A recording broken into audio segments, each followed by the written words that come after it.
Ahojte, vítajte pri ďalšej časti relácie Fit Kuchyňa, kde mojím hosťom je Erika Tarkuličová. Ahoj Erika. Ahojte.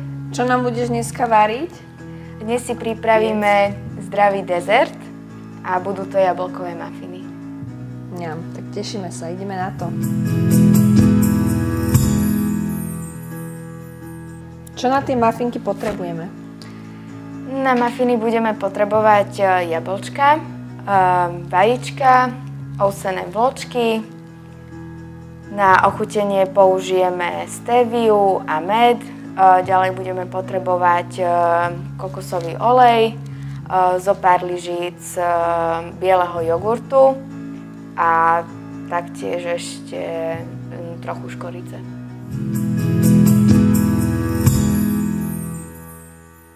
Tak môžeme začať. Základom tohto receptu sú jablká a ovsené vločky. Tak by som ťa poprosila, aby si mi pomohla a ošúpala jablčka. A postrúhala asi? A postrúhala, áno. Ja zatiaľ môžem zmiešať ostatné ingrediencie. Ovsené vločky. Máme tu asi taký hrnček, nejakých 120 gramov ovsených vločiek.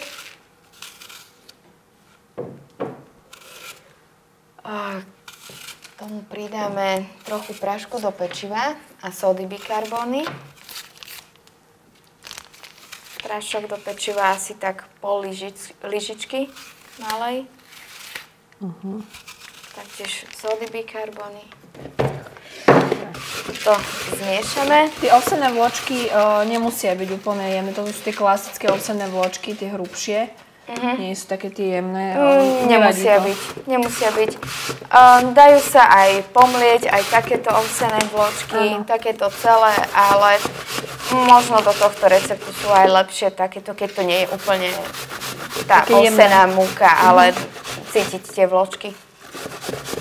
A veľmi dôležitou súčasťou tohto receptu je škorica, ktorá sa podľa mňa výborne hodí do takých druhov receptov s jablčkami.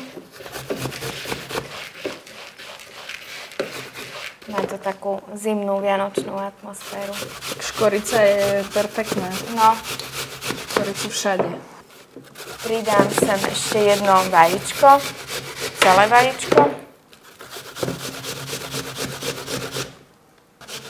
Približne tak 1 až 2 lyžice kokosového oleja.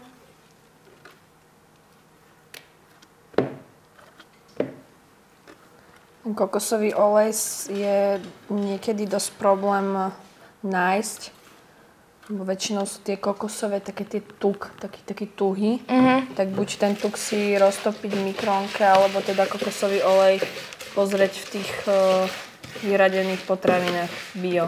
Áno, áno. Ja väčšinou. Podľa toho, čo pripravujem, ja mám doma aj ten bio panienský, aj kokosový olej, ktorý je špeciálne na varenie. Že už je bez tých aromatických látok. V bežných potravinách je ťažko zohnať nejaký takýto kokosový olej.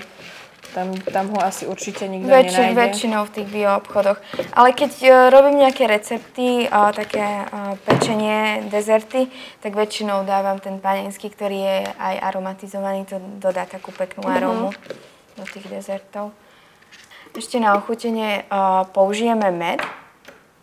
Každý podľa chuti. Ale tie jablká sú celkom sladké. Ale sladkého nie je nikdy dosť. No veď práve. Takže máme radi sladké. Áno.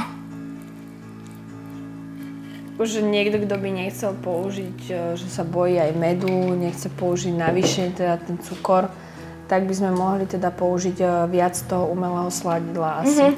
Áno, áno. By sme sa chceli vyhnúť. Každý podľa preferencií naozaj, keď chceš trošku. Ale pre tú energiu aj celkovo na nejaké ráňajky, keby sme si dali takýto koláč, tak je to úplne super a myslím si, že to nám vôbec nevadí ani ten med.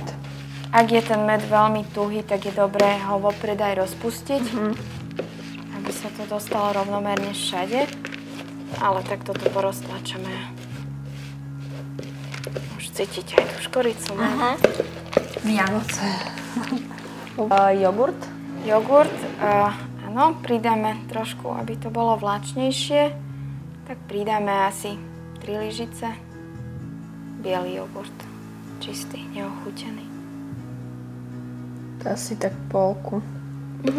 Tejgliku. Tak 50-60 gramov.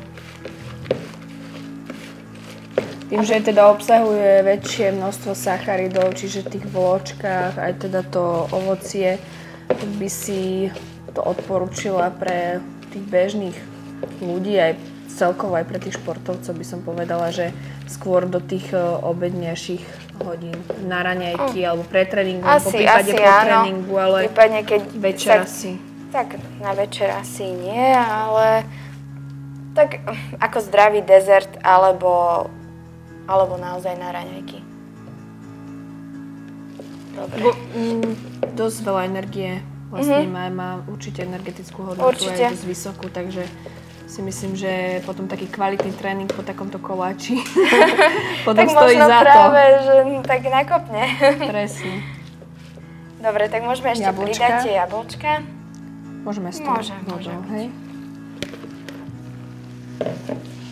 No, úžasne to vonia. Sa teším na to.